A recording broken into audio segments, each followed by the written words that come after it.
Merci bien à Chérif Diop. Il est le président de l'Alliance pour la citoyenneté et le travail. Monsieur Mbaye, merci d'être avec nous ce soir.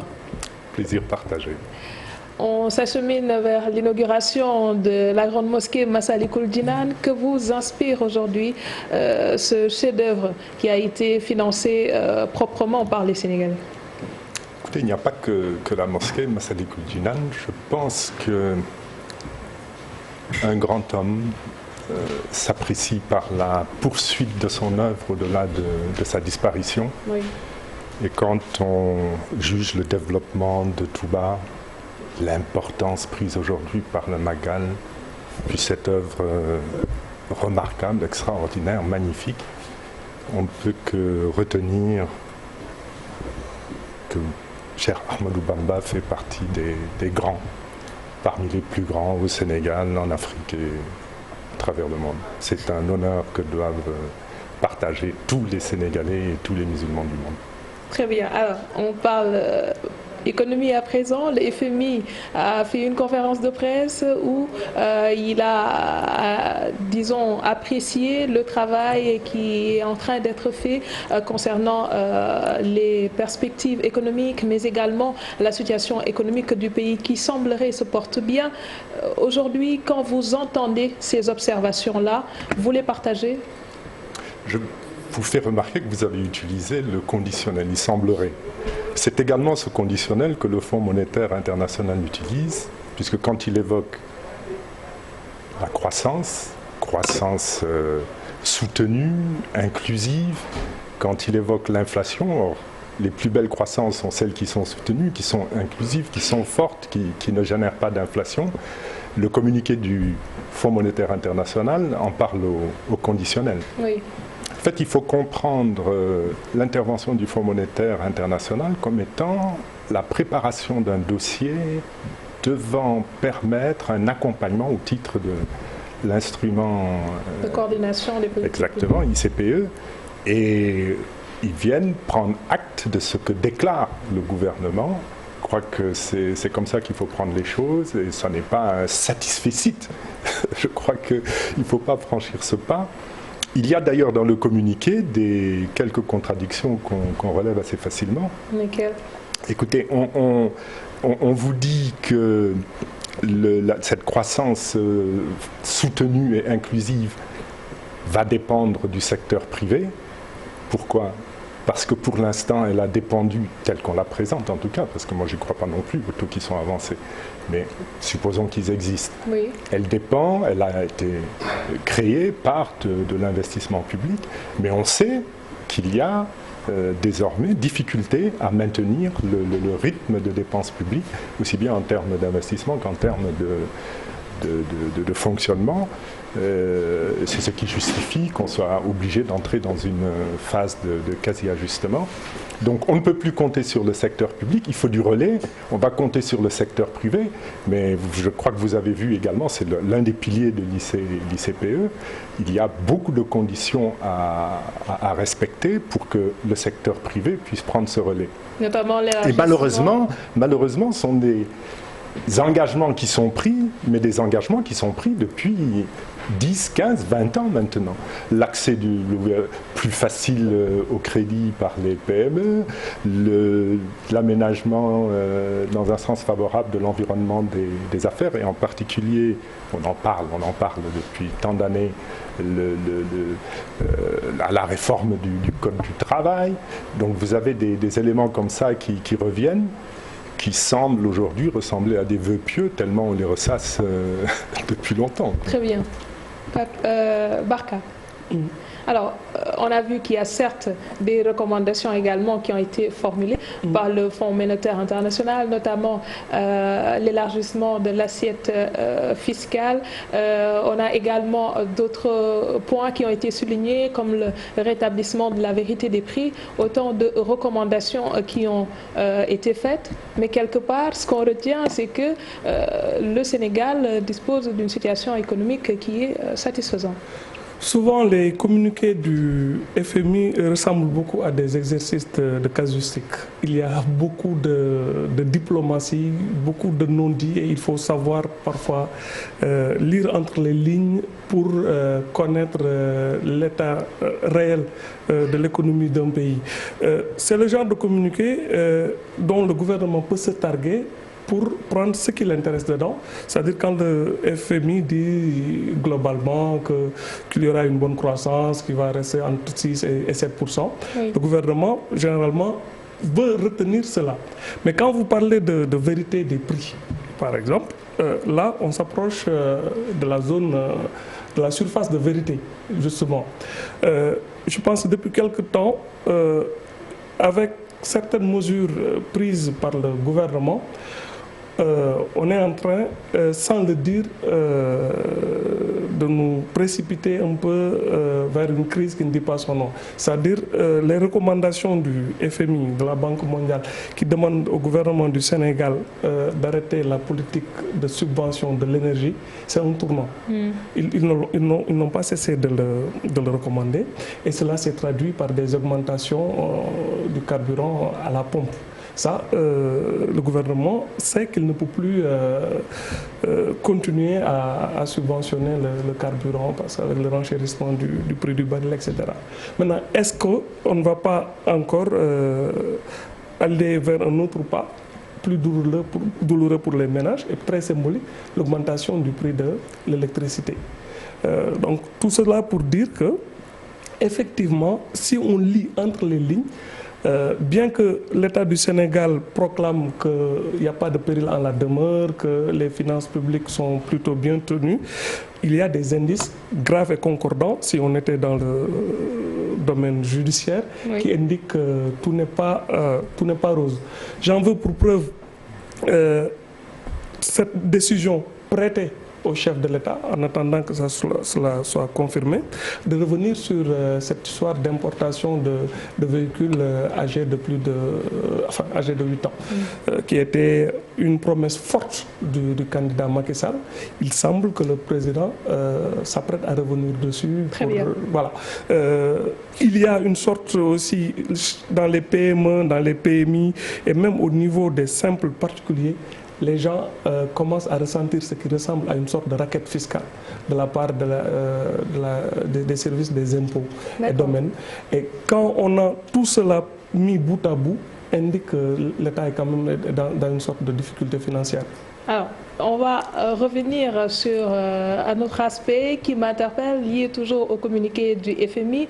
On n'a pas senti, quelque part en le lisant, que l'institution a pris en compte les alertes qui avaient été lancées par l'opposition, notamment avec la plateforme Aar Li Ñu Bokk concernant la gestion des ressources naturelles du pays. Comment cela se fait-il? Vous avez raison de souligner cet aspect, parce que, comme le disait M. Ba, moi j'ai eu l'impression de lire un communiqué de diplomates. Et sur cet aspect-là, comme sur d'autres, on oublie le passé. On oublie le passé, y compris le passé immédiat. Quand on évoque par exemple une inflation qui devrait rester modérée, oui. On fait semblant d'oublier qu'on a augmenté les prix de l'énergie, qui vont continuer à augmenter, et que quand vous augmentez le prix de l'énergie, ça a un effet sur tout le reste de l'économie. On a oublié qu'on avait augmenté les droits de douane et que ça provoque même des protestations et des grèves au niveau des commerçants. Donc tout ça, pourquoi? Parce que les prix augmentent et que ces commerçants ont peur de moins vendre. Donc il y aura forcément un effet sur la demande et par le biais d'une inflation qui va probablement augmenter. Mais le Fonds monétaire prend la précaution d'en parler avec le conditionnel, devrait. Concernant le troisième pilier, oui. que vous avez évoqué, là aussi, il est quand même étonnant qu'on ne fasse pas état de ce qui s'est passé. De ce qui s'est passé avec ce faux décret, ce contournement de la loi sénégalaise qui a permis quelque chose de scandaleux, comme j'ai l'habitude de le dire, c'est probablement le plus gros scandale financier du siècle, avec, mais ça encore, on peut peut-être dire, bon ça ne nous regarde plus, Franck Timis a pris sa part, lui et ses comparses, mais il y a quand même des effets induits, annoncés par le président de BP lui-même, qui dit « Nous allons verser des royalties à Franck Timis pendant 40 ans ». Donc, et de tout ça, on ne parle pas. Bon, je veux bien... On a envie de se demander maintenant sur quel levier l'institution s'est basée pour pouvoir aujourd'hui faire ses observations et formuler des recommandations. Elle préfère oublier le passé, se contenter d'engagements qui sont pris mais qui ne sont pas conformes aux habitudes de ce régime et considérer que demain la gestion va être transparente et que tout ira bien dans le meilleur du monde, alors que le Sénégal continuera de vivre les conséquences d'actes délictueux, il faut le dire, qui ont été posés dans le cadre de cette même gestion des ressources pétrolières et gazières du Sénégal. Et sur le chapitre politique, le débat tant agité sur le statut du chef de l'opposition. D'aucuns parlent du second de la présidentielle et d'autres pensent au chef de l'opposition parlementaire. Vous êtes pour quel profil? Écoutez, moi je vais vous dire, je suis plutôt pour une réflexion portant sur la protection des opposants, et en particulier des leaders de l'opposition. Mais évoquons donc un statut de l'ensemble Un statut avec des privilèges. Ouais, mais vraiment, quand on entre dans une logique consistant simplement à privilégier un chef de l'opposition, on a tendance à l'utiliser comme une carotte faite pour diviser, une carotte faite également pour, peut-être pas réduire au silence, mais au moins réduire au calme Est-ce que cela ne devrait pas aujourd'hui encourager l'opposition à s'organiser davantage pour pouvoir prendre les choses en main et ne pas être dans une position de suiveur? De toute façon, la réaction de ceux au sein de l'opposition qui considèrent que ce dialogue doit être porté, doit être tenu, sont dans cette démarche. Ne laissons pas le dialogue lui-même décider, entendons-nous en notre sein. Je trouve que c'est une bonne démarche, mais pour notre part, nous plaçons la priorité ailleurs. Très sincèrement. Et ce point est évoqué au dialogue politique, ou vous faites partie de ceux qui boycottent? Le dialogue politique, nous préférons l'appeler concertation politique habituelle, traditionnelle, au lendemain des grandes élections au Sénégal. Ça, nous y participons, nous y sommes représentés. Pour tout le reste, ce fameux dialogue national, nous considérons que c'est un autre piège du politicien rusé qui est M. Macky Sall. Oui, sur la dernière affirmation, ce dialogue politique qui semble être un cadre organisé tout simplement pour peut-être divertir certains. Bon, je ne sais pas si c'est uniquement de la diversion, mais il se pose des questions éminemment politiques. Par exemple, le statut du chef de l'opposition. Normalement, dans une démocratie qui se tarde d'être avancée comme la nôtre, qui a connu 2 alternances, on devrait pouvoir clairement définir les règles du jeu. Or, actuellement, depuis le référendum de 2016, c'est le flou le plus total, parce qu'on est dans une situation politique un peu alambiquée. Est-ce que c'est M. Abdoulaye Wade, disposant du groupe parlementaire, du seul d'ailleurs groupe parlementaire de l'opposition à l'Assemblée qui doit être constitutionnellement le chef de l'opposition, ou bien est-ce que c'est M. Idrissa Seck, arrivé 2e lors de la présidentielle? Il faudra peut-être qu'il y a une querelle de juristes là-dessus, et le Sénégal est très fort pour créer ce genre de controverse juridique, mais il serait quand même très important de ne pas jeter le bébé avec l'eau du bain pour qu'on puisse très clairement identifier ces chefs de l'opposition. Maintenant, est-ce que ça fait le jeu du pouvoir qui donne un os à ronger aux opposants? Peut-être, oui, mais constitutionnellement et pour la stabilité institutionnelle de notre pays, il faudrait quand même qu'à l'issue de ce dialogue, qu'on dégage un consensus fort, à l'image de ce qui se fait dans la sous-région. Par exemple, au Mali, la question ne se pose pas parce que le chef de l'opposition à l'Assemblée se trouve être aussi celui qui est arrivé 2e lors de la présidentielle. Mais pour un pays qui se targue d'avoir connu le code consensuel, surtout celui que nous a légué le juge Kéba Mbaye, pour ne pas le nommer, père du Premier ministre Abdoul Mbaye, il serait quand même plus judicieux que le pays se stabilise un peu plus institutionnellement. Très bien. Alors, on va en venir au président du Conseil constitutionnel, Pape Oumar Sakho. On a vu dernièrement, est-ce qu'on peut l'appeler de l'acharnement, des sorties répétées par rapport au décret de nomination qui n'aurait pas été publié sur la page officielle. Qu'est-ce que vous lui reprochez concrètement? Écoutez, moi je ne reproche rien à Pape Oumar Sakho. Nous avons fait, et d'ailleurs il faut rendre à César ce qui appartient à César, c'est notre compatriote, c'est Bani Sougou qui a déterré le lièvre. C'est un constat. Et il y a d'ailleurs deux constats, parce que vous allez appeler ça de l'acharnement, ce n'est pas le cas. On se contente de constater des choses anormales, contraires au droit, et nous réclamons pour le Sénégal le statut d'un État de droit. Voyez-vous, même le premier, alors ça c'est peut-être la révélation de la soirée, même le premier décret qui nomme Pape Ousmane Sakho afin qu'il assure la continuité du mandat de feu Cheikh Tidiane Diakhaté, paix à son âme, a un problème de validité. On a écrit Pape Oumar Sakho et non pas Papa Oumar Sakho. Or, souvenez-vous, pendant le parrainage, M. Papa Oumar Sakho a éliminé des candidats, nous sommes parmi ceux-là, simplement parce qu'il y avait erreur matérielle sur les noms. Oui. Vous donniez un numéro de carte d'identité correct, un numéro de carte d'électeur correct, une signature sur le papier, à la saisie, petite erreur matérielle, vous étiez exclu. Donc si on se réfère aux critères de Papa Oumar Sakho, il n'est pas président du Conseil constitutionnel à partir de 2015. Il y a ensuite eu le deuxième décret, celui qui, puisqu'il avait achevé le mandat de Cheikh Tidiane Diakhaté, qui aurait dû en faire le président du Conseil à partir du 13 août 2016. Oui. Ce décret, il n'existe pas, puisqu'il n'a pas été publié au journal officiel de la République du Sénégal. Alors moi je ne m'adresse pas à Pape Oumar Sakho, c'est pas ça mon problème. Mon problème c'est que le Sénégal revendique un statut d'état de droit et à partir de ce moment-là, le président de la République qui lui a prêté serment, jurant devant Dieu et devant les Sénégalais d'observer, de faire observer la loi, doit nommer un président du Conseil constitutionnel. Ça peut être Papa Oumar Sakho, il ne faudra pas qu'il se trompe cette fois sur le prénom, mais ça peut être également quelqu'un d'autre. Et évidemment, toutes les décisions prises par Papa Oumar Sakho, soi-disant président du Conseil constitutionnel, sont entachés d'illégalité. Entre-temps, il y a eu des élections, il y a eu le parrainage, tout cela, on ne peut pas tout remettre en cause, justement. Et pourquoi pas?